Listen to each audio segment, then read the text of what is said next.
Nagpaplano ba kayong mag-getaway sa Nagsasa?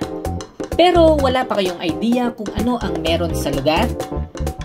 Tara na mga ka-office mates at tignan natin muli ang ganda ng Nagsasa Cove.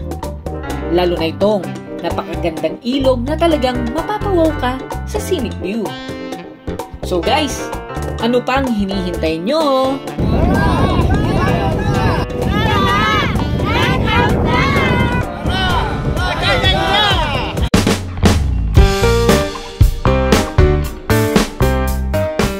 Bago tayo mag-umpisa, alamin muna natin ang mga tour packages going to Nagsasa Cove.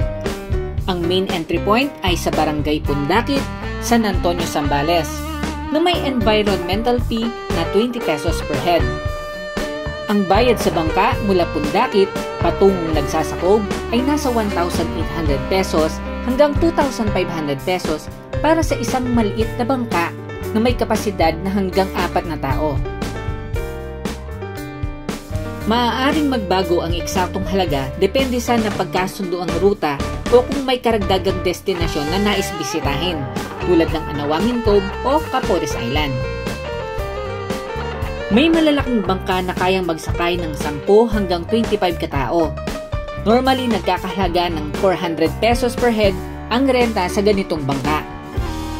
Kung gusto nyo naman ng complete package, like with lutuan na and complete tent for all, normally, nasa 800 pesos ang singil bawat tao. Regarding naman sa mismong cove nito, ang Nagsasa ay may entrance na 130 pesos per head. Kung gusto nyo ng additional na tent, 200 pesos ang arkila dito. Pwede rin naman kayong magdala ng sarili ninyong tent, katulad ng ginawa namin. May mga cottages rin kayo na pwedeng arkilahin. Normally, nasa 1K ang presyo nito. Again, pwede itong magbago, depende sa packages na nakuha ninyo.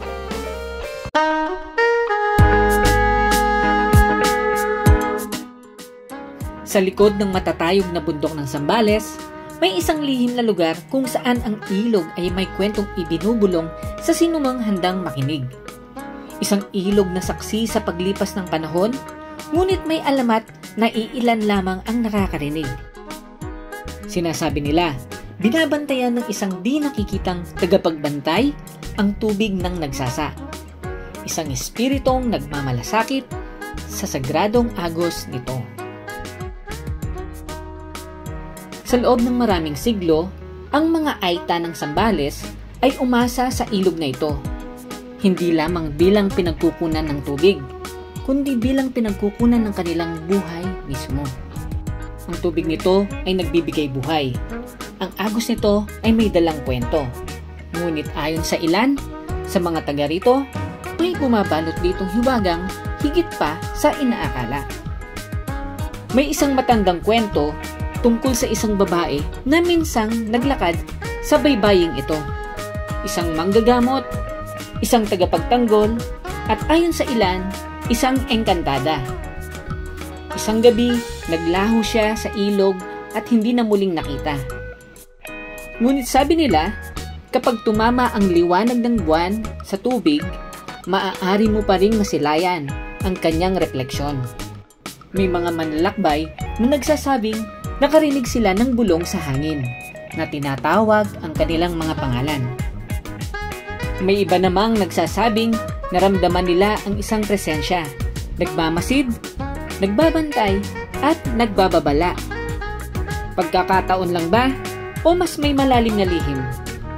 Maniwala ka man o hindi, patuloy na dumadaloy ang ilog, dala ang kanyang mga lihim. At kaya naman, nagpapatuloy ang alamat ng ilog Nagsasa.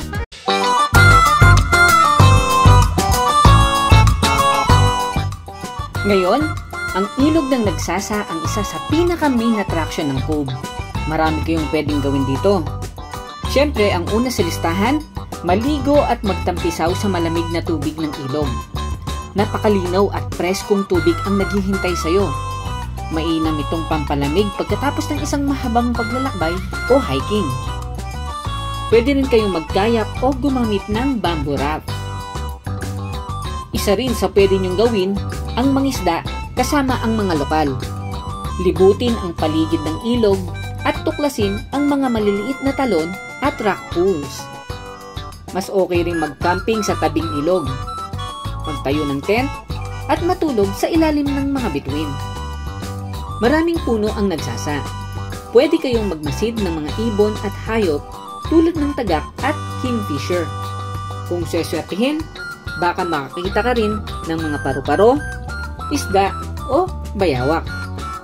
Siyempre, mawawala ba ang photography o paggamit ng drone?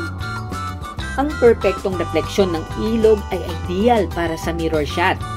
Kung may drone ka, kuhanan ng epic aerial view ng ilog at bundok.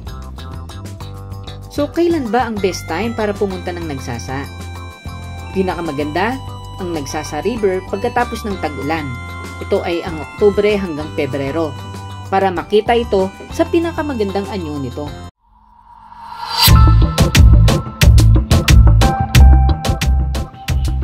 Sa kabilang side ng Nagsasa Cove ay may isang trail na pwede niyong subukan. Nasa 30 minutes rin ang aabutin sa pag-akyat dito. Depende sa bilis ninyo. Makikita nyo dito ang ganda ng buong cove. Karaniwang inaakyat ito tuwing sunset para makita ninyo ng mas maganda ang paglubog ng araw. Pero sa iba, mas pinipili nilang akyatin ito kinabukasan sa pagsilip ng haring araw. Mas okay kasing mag-photoshoot dito pag mas maliwanag. Kitang-kita mo ang bundok at karagatan. Bago pala kayo pumunta dito, siguraduhin ninyong may dala kayong pera. May bayad kasi ang pag-akyat dito, 20 pesos per head. Siguraduhin nyo rin na kahit papaano ay may dala kayong tubig just in case lang na mauhaw kayo.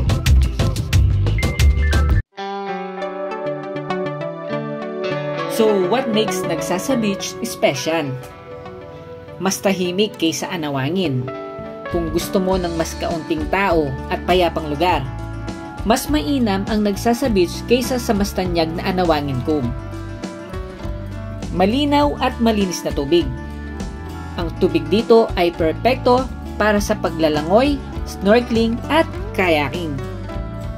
Walang malalaking resort o hotel sa Nagsasa Beach, kaya pwede kang magrenta ng cottage or magdala ng sariling tent para sa mas malapit na kalikasan at karanasan.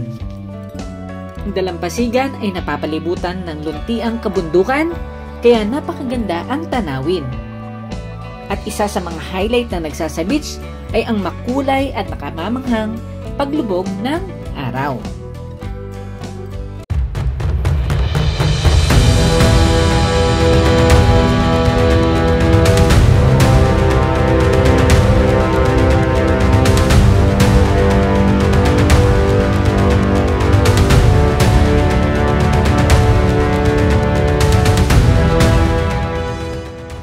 Kung bibisita ka ng Nagsasa Cove, huwag palampasin ang Capones Island, isa sa mga sikat na side trips sa Zambales. Ito ay isang maliit pero kahangahangang isla na kilala sa mapuputing bato at buhangin, malinaw na tubig at isang makasaysayang parola. Hindi tulad ng abu-abong buhangin ng Nagsasa, may maputing buhangin at malalaking bato ang Capones Island na parang nasa ibang bansa ka. Perpekto para sa swimming at snorkeling dahil sa linaw ng tubig at maliliit na coral formation. At dahil walang masyadong turista, mas mararamdaman mo dito ang kapayapaan at ganda ng kalikasan. Isa sa mga highlights ng isla ay ang Capones Lighthouse, isang lumang parola mula pa noong 1890s. Na itinayo ng mga Kastila. Makikita rito ang napakagandang tanawin ng West Philippine Sea. Ito pala yung mga tips sa pagbisita sa Capones Island. Magdala kayo ng tubig at pagkain. Walang tindahan sa isla. Magsuot ng mga sapatos or sandals, medyo matarik sa pag-akyat ng lighthouse.